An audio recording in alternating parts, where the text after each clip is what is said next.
Good morning. I'll mention Ezekiel for just a second. We're introduced to Ezekiel with that vision of heaven. You've heard that, that amazing description of seeing, the throne of God and the storm and the flashing fire and the electrum. I don't really know what electrum is. Maybe it's just some kind of light, and so Ezekiel is having this vision of the likeness of the glory of God. And this is Ezekiel chapter 1. So we're just being introduced to him. We're going to be reading over the next couple of weeks from Ezekiel every morning until we're going to be interrupted by the Assumption on the Holy Day. And in the Gospel, we're in Matthew chapter 17. What happened in chapter 16? What happened in chapter 16 was, who do people say that I am?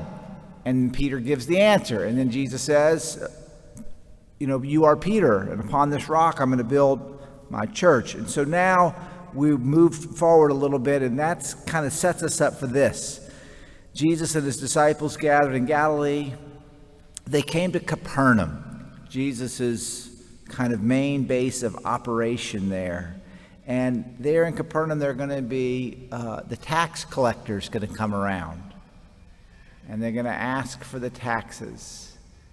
And Jesus, he asked Peter this question about who has to pay taxes. And it's interesting, as we read between the lines here. We're reading between the lines because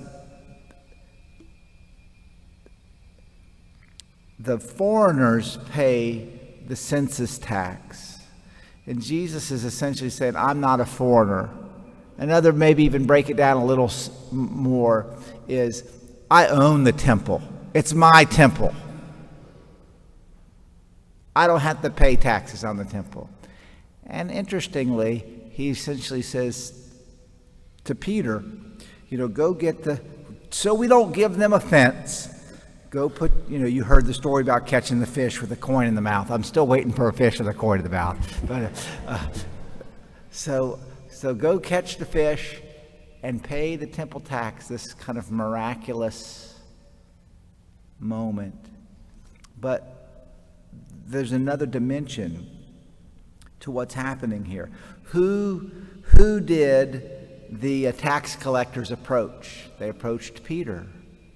Why? Because Peter has been put in charge.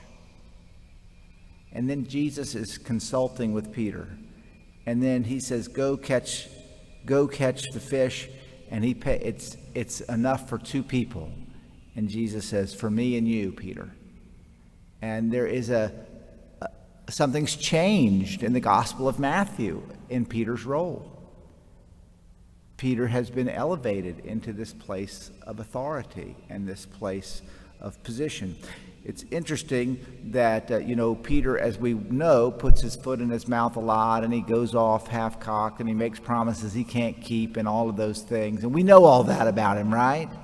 But he's also given this place of prominence and authority, except in one gospel. He never rises above being kind of a step behind, and that's in the Gospel of Mark. And the scholars tell us that Mark was Peter's secretary, and that Mark got his gospel from Peter, and went with Peter, evangelized with Peter. So just a little bit about how the relationship between Jesus and as Peter has been, granted. His first thing after he was on this rock, I will build my church, his first move was to say, no, you can't be crucified. Remember that? And immediately Jesus says, now, Peter, you're acting like the devil. In fact, you are the devil. You're a stumbling block to me. And so Peter had to be corrected. But again, catch the fish, 1 coin for me and you, Peter. And this connectedness between Christ and Peter, who is going to be, the leader of the apostles.